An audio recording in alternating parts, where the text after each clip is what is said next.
Hello everybody and welcome back to another World Cup review. Today I am doing day 14 of the Rugby World Cup. Games including Australia versus Uruguay, England versus Argentina and Japan versus Samoa. So let's get straight into it.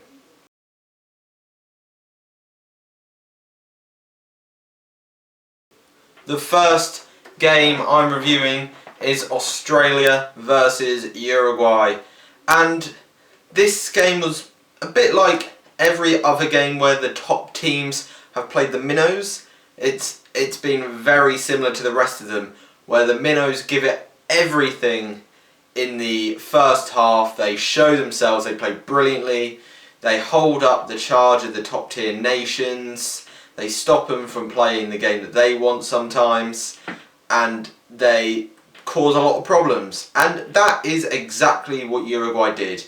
They caused Australia problems in that first half. Not big problems to really hurt Australia, but big enough to keep themselves in the game.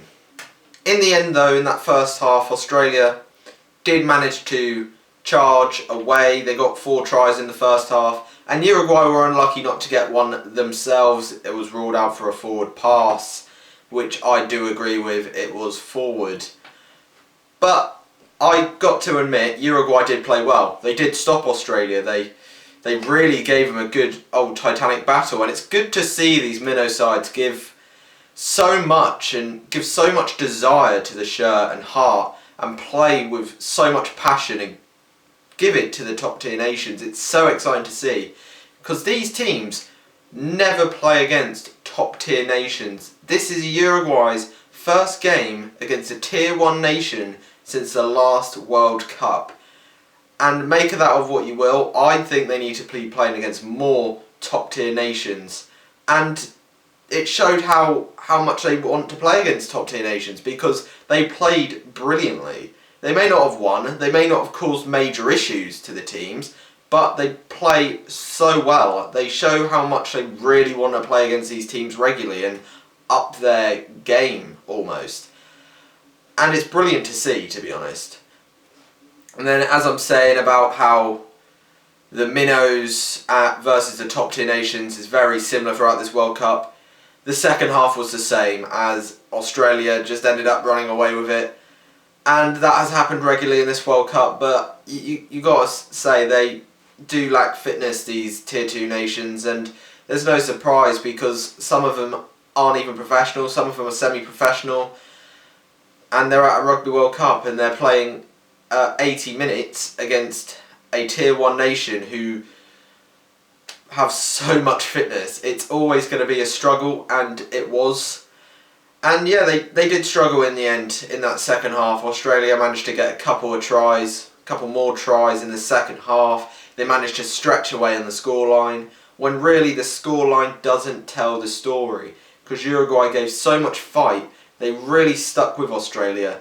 But that second half, where the tier 1 nations always pull away, they score tries due to the lack of fitness from these tier 2 nations.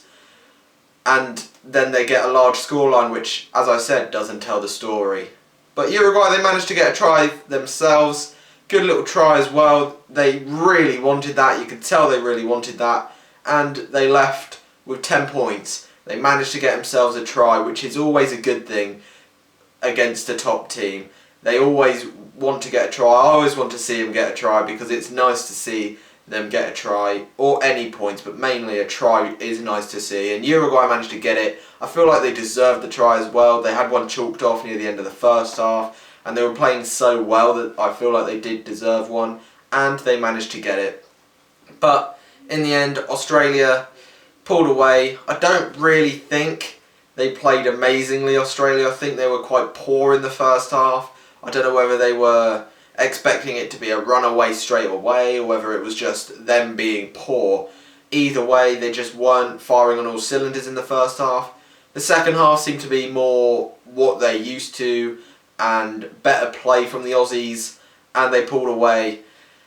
In the end, Australia have now pretty much qualified for the quarterfinals. It's just depending on where they finish, top or second.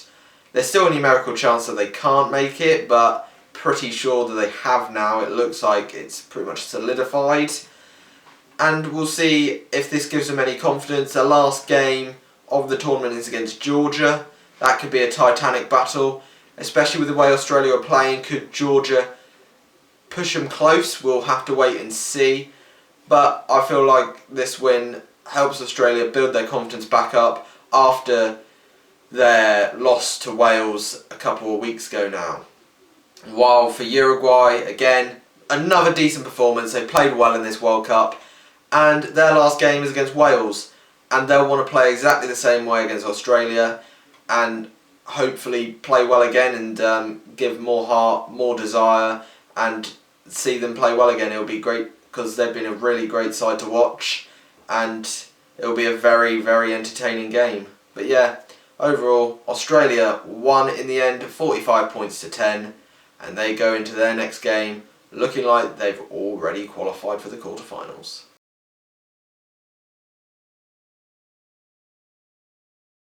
So, the next game is England versus Argentina, and this one, it was billed to be a big, brutal encounter. In the midweek, Augustin Creevy said that it was going to be like war. So we were all expecting a big battle between these two. And for the neutral, it wasn't the most entertaining of games. But if you're an England fan, I'm sure you'll be very happy with the performance, because they were brilliant yet again. England are slowly going through their gears in this World Cup, and they are slowly becoming involved in the talk more heavily than before about winning this World Cup, because they may not have started well against Tonga, but they have got better and better, and now they have just disarmed an Argentina team who were going to be fierce and strong, and it was all round brilliant from England. But the place where I think this game changed had to be the red card by Lavanini. Red card, shoulder to the head. It's debatable whether it is a red card, considering Farrell was falling to the floor, but with the intent there was there by the Argentinian, you can see why it was a red card. But those decisions are always very tough. And after that, I just don't think Argentina got into it at all. I feel like they were alright after the red card for a stint, but once England scored those 2 tries before half-time, it's almost as if their heads went down and they just weren't in the game from there. And the Argentinian heads, as I said, went down, and they looked out of it. They looked like they didn't have the fight or the intent to actually come back from the deficit, because there was a deficit there that was able to come back from for Argentina, but they just didn't show any fight to come back from it, and I feel like their heads went down too easily. They need to show more fight in the squad to push them on to get closer to the score after a poor half, and it just didn't happen. And England had all the momentum throughout the game, and a good thing that England do very well is they can keep the momentum. They don't allow teams back into games. Once they're in the lead and have the momentum, they have it for almost the rest of the game. It didn't allow Argentina to have any momentum, didn't allow them back in. They almost suffocated them into errors, into giving away penalties as well, and they just took everything from Argentina's grasp and just pushed them away, really. In the end, an easy performance from England. They dominated all around the pitch, and as I said, they are slowly being more talked about this final and about winning the World Cup. And they are playing very well. I can see why they are being talked about, because they are doing brilliantly at the moment. Of course, they have France in their last game, battle for first, because it looks like Argentina are all but out now with the loss, and I think that they deserve to lose. Argentina were just not really there, and to be honest, I think Argentina lost this World Cup and got knocked out of the World Cup because of their selection at the start of the tournament, their 31-man squad. I don't think it was good enough. They could have picked players from the top 14, from the Premiership, who could have come into this squad and really excelled, because they are good players, because they dropped Imhoff, they dropped Cordero, two amazing wingers who could have changed this exact game and could have put them into a position where they could have been in the knockouts. And from that, I feel like they've just lost the World Cup from there, to be honest, and got knocked out because of it. Because they've left good players who are good enough to be in this World Cup, and they've left them at home. And I don't really know why. They've got a lot of Jaguarez players. Of course, most of the squad is Jaguarez. And to be honest, I don't think some of them really deserve to be in there. When you're leaving out players like Cordero and Imhoff, there's got to be something wrong there. And I feel like that's an issue with Argentina. And they haven't been good at all throughout the group stage. I mean, they lost to France. They struggled against Tonga for the most part of the game. And then they just got battered away by England. And their heads went down too easily in this England game as well. And it's just not what we usually see from Argentina. A team that's tough, big, strong, they show intensity. None of that was there against England, and it was just a really poor performance overall from Argentina. You could say that part of it was based on the fact of the red card, because they did start well, but still, even with a red card, they still need to show that fight, they still need to show that intent.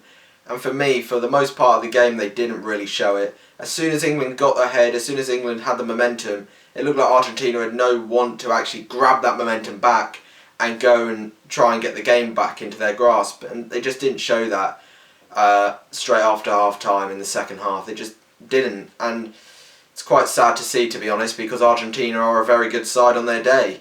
But they just didn't turn up, and it's not brilliant. There was a talking point. Manu Tuilagi tackle in the air on Buffelli, I think it was, of Argentina.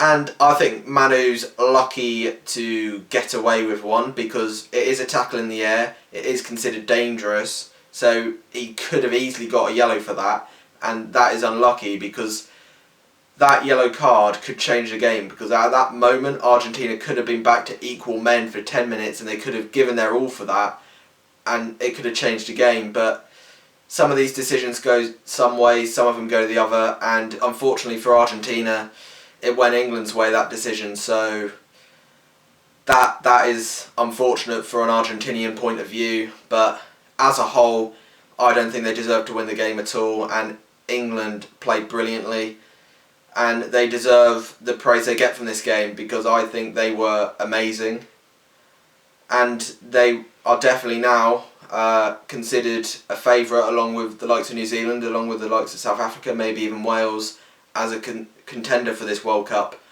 because they are going along very nicely indeed.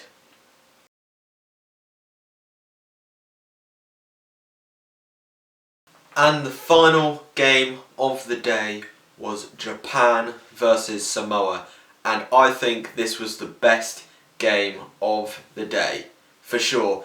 It had everything. It had brutality, physicality, it had speed, it had brilliant attacking rugby, good defence at times, it had everything, and it was a really good game. Japan managed to win the game. They managed to get 5 points against Samoa, got the bonus point, which is very useful for their hunt for the quarterfinals. And I genuinely think Samoa so far are the team who have handled Japan the best. They may have conceded more points than Ireland did against Japan, but I think they handled them rather well. I think they, especially in the first half, they seemed to stop Japan almost, and using their defence and using keep ball to not allow Japan the ball, and they were just trying to tire Japan out. I think they were just doing the game which Japan didn't want to play, and they were playing their own way, because the way Samoa play are completely different to the way Japan plays. So they were using their own game plan, just using the forwards, hitting up on the running lines, and just I think they were trying to tire Japan out. It didn't work, as Japan managed to sprint away in the end, but I do think they managed to hold them well. They managed to play rather well against them, and it's also the best I've seen Samoa play for this whole tournament. I think they were pretty good in this game. They were much better than they were against Scotland. And yeah, I definitely think they were the best team to play Japan so far. They have definitely outdid Japan in certain areas, especially in the forwards areas. They did very well in that area, but Japan, well, what can we say about Japan? This is a story and a half. This is a dream for Japan at the moment. Even though Samoa did manage to play well against them and they managed to hold them for certain points, Japan's attack is just, within the click of a finger, they've scored a try. And it's just, all of a sudden, they've got the ball, they're attacking you, and they could be in their own 22. And then with one pass or one quick move, they are in the opponent's 22. And their game is just so fun, so fascinating to watch. They just know how to tear a team down. And they did tear Samoa down. Using their attacking play, they managed to stretch the Samoan defence, ship it out wide, and Matsushima, who for me at the moment is the player of the tournament, he's on fire at the moment, is able to use his quick speed just to break through the line. And Japan are playing so well at the moment with their attack. They're managing to get past anyone. I even think at this point Japan's attack could even frighten the likes of New Zealand's, could frighten the likes of South Africa's defence. Because it's just so good. It's so fluent. It's quick ball.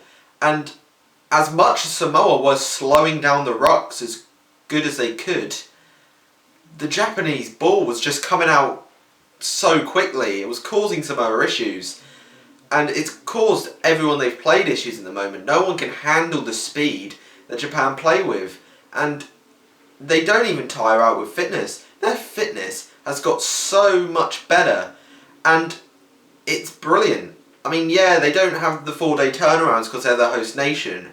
But their fitness has got so much better over these 4 years since the last World Cup. I think that's probably where they needed to strengthen. Because the last World Cup was brilliant. Strengthen them their fitness and then they can go here. And they have. And they can go the full 80 minutes now without tiring. That's how they managed to beat Ireland. And that's how they managed to outdo Samoa. Samoa got back into the game. They got within losing bonus point range with about 15 minutes to go, something like that. And Japan turned it up a gear, put themselves into cruise control and ran away with it in the end. Because they managed to outdo Samoa on fitness, and in the end Samoa looked very tired in the last 15 minutes because they were using so much energy trying to slow down the Japanese ball in that ruck, and that's such a tiring job. Defence, rucking, scrummaging, such a tiring job, and they're the facets that Samoa play well in, and they were trying so hard to slow down that Japanese ball, which was going out so quick that inevitably they got tired, and Japan managed to pull away in the end and they got the bonus point. And Japan, deserved to win the game. They definitely deserved to win. They were the better side, and for me now, if they don't win this group, or if they don't win or get out of the group stage, then that's going to be a big disappointment because there's still that opportunity that they might not get out of the group, but I think they will. I think they're in great form and they're looking good to finish top, and that would be something. Even if they get knocked out of the quarterfinals, that would be something, and it'll be brilliant to see whoever they play, whether it be New Zealand, whether it be South Africa. It'll be amazing to see how they play against one of those two in the quarterfinals. If they make it, of course. It's not numerically over yet, but we'll have to see. But at the moment, they're looking good, and I think with the way they're playing, they can beat Scotland in their last game and take the top of the group. And in all honesty, they deserve it. They deserve it so much. And they weren't amazing in this game against Samoa, but they did the job. And their main parts, their attack was still brilliant, and it can danger anyone, their attack. While for Samoa, probably the best game they played so far. Of course, they have Ireland in their last game. They can't get into the knockouts anymore, but they can get third. I think that's what they'll be going for. And if they play like they did against Japan, then I think they can challenge Ireland, because Ireland look like they're lacking confidence at the moment. So I feel like if Samoa play the way they did, then they could and might cause a shock against Ireland in their last game. But we'll have to wait and see. But for now, Japan with a fully deserved victory over Samoa. So yeah, they are my reviews there of those games. Thank you all for watching.